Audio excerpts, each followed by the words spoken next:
Alex McCord, and welcome to The Real Deal on thestir.com. Oh my goodness, this week I could go on for an hour. There is so much gossip, but let's keep it tight and hit the high points. We have got dish from Atlanta, Beverly Hills, around the reality TV universe, and I take your viewer questions. So let's get started with the Real Housewives of Atlanta. It was so hot in Georgia this week, I thought the cast was going to spontaneously combust. But of course, before we get to the pajama party from hell, we've got to start with Apollo and Phaedra. If you haven't heard, Phaedra Parks' husband, Apollo Nida, surrendered to authorities last week on counts of bank fraud and identity theft. Can I raise my hand and ask how many Bravo celebrities are going to be indicted in the next 12 months? I mean, this is Housewives, not Mob Wives, right? Or maybe this is where the franchise is going. Maybe it's their new normal. Yeah, I had to go there. Apollo was previously in prison from 2004 to 2009 on charges of auto title fraud. Now, unfortunately, it seems like there might be a pattern here with these new allegations of bank fraud and identity theft. And it was spectacularly bad timing that the week this all went down in real life, on the show, Apollo was seen announcing that he will drop $5,000 or $8,000 at strip clubs, and that it's his money, not hers. So may I ask, where is all this money coming from? Also this week, Phaedra and not Apollo, but Dwight, threw an over-the-top, fabulous christening party for Phaedra and Apollo's second son, whom they nicknamed Mr. President. So it's a presidential party, red, white, and blue in a motorcade. Well, Apollo stayed in the doghouse the whole time. He wanted to leave when Phaedra was about to dance, and by the way, speaking of the dance, he wouldn't dance. It was supposed to be a mommy and daddy dance break within the flash mob, but Phaedra had to do it with Dwight, her party planner. Apollo wanted to eat when the speeches were starting, and when the speeches finally started, he wouldn't talk. I found myself thinking Apollo was lucky that those federal agents at the party weren't real, because if they had been, maybe they would have taken the opportunity to pick him up. One thing is certain, like the Giudices on New Jersey, law enforcement will be going over the Bravo footage with a fine-toothed comb to look for potential evidence of spending or of some kind of fraud. My question is, can you imagine what the Atlanta reunion is going to be like? Phew! Now, let's get to that pajama party from hell, shall we? Things spun out of control so quickly and the camera was moving around so disjointedly, I'm going to break down for you what I saw. Number one, Nene lit the fire. She announced to the group that Kenya had been talking smack about Natalie and Chris. Next, Chris wanted to respond. He stood up. After that, Kenya stood up. She wanted to clarify something, and, big mistake, she got in Chris's face. Next, Chris put his hand on Kenya's arm, and then Kenya's buddy, he of the red silk pajamas and twerking by the piano, I believe his name is Brandon, jumped up to defend Kenya if she needed defending. And all of a sudden, Brandon and Chris are going at it, and everybody jumps in, and all hell breaks loose. Now, from one who has been a part of a few reality TV meltdowns, you know that the SHIT is hitting the fan when you suddenly see, in shot, cameramen, computers, equipment, sound booms, microphones, people wearing harnesses. That means that the drama happened so quickly that the crew could not get out of the way. And it looks like in this case the crew had to act as security as well, because they don't hire bouncers for filming Housewives. You normally don't need them. But by far, the biggest, burliest crew members are going to be the dudes and dudettes who wear the equipment harnesses to strap the cameras to them and walk around with them. It's one of those guys that had grabbed Apollo. And even though this fight wasn't about Apollo, here he is, shirtless and in the middle of everything, spewing. And like so many women before him who have had a diva moment, myself included, while filming, Apollo ripped his microphone off his chest and said he was done and leaving.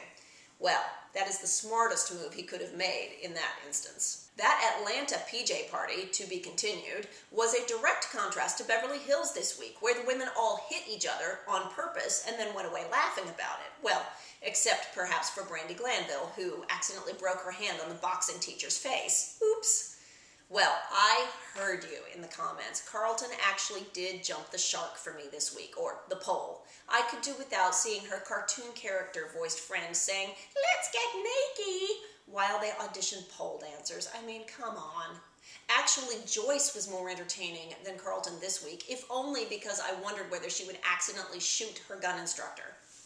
Now, I'm guessing that when Brandy's father told Yolanda that even agreeing to this is a big first step, he meant filming this meeting with Brandy. For someone who has A, had a feud with their child, and B, is not used to filming reality TV, just agreeing to do all this on camera is huge. The only other thing I'll say about Beverly Hills this week is, would you believe it? Vanderpump Rules got higher ratings, more viewers. It is absolutely unheard of for a spin-off to rate higher than the Housewives franchise it came from.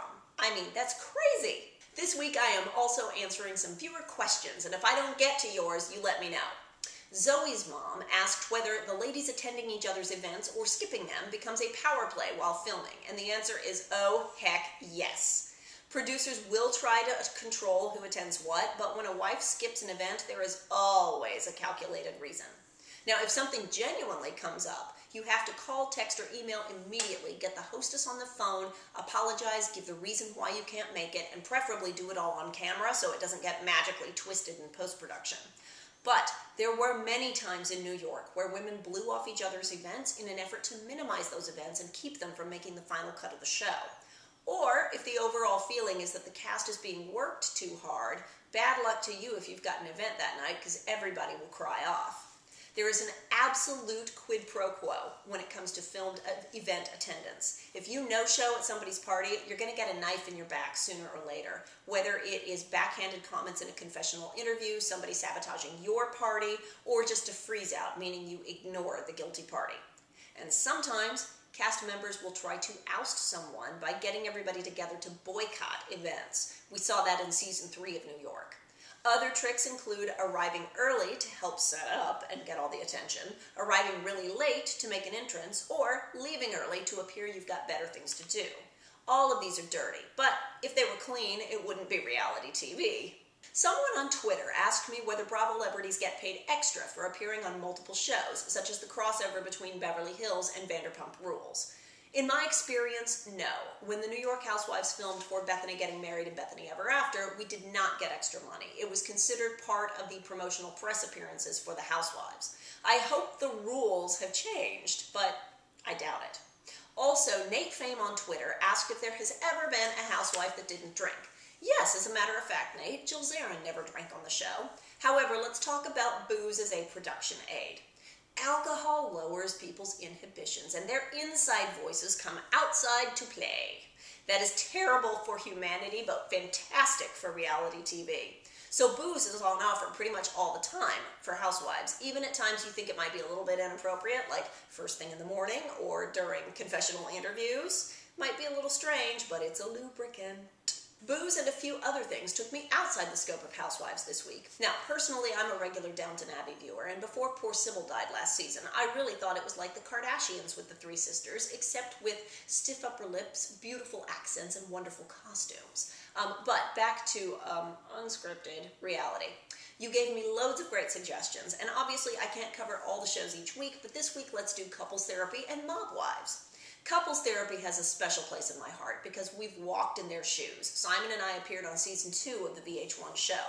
Now it's into season 4, and I'm playing catch up because it started airing while we were in Australia. Former Beverly Hills housewife Taylor Armstrong is on season 4, and she had a major meltdown and diva fit about heat, food, living conditions, etc.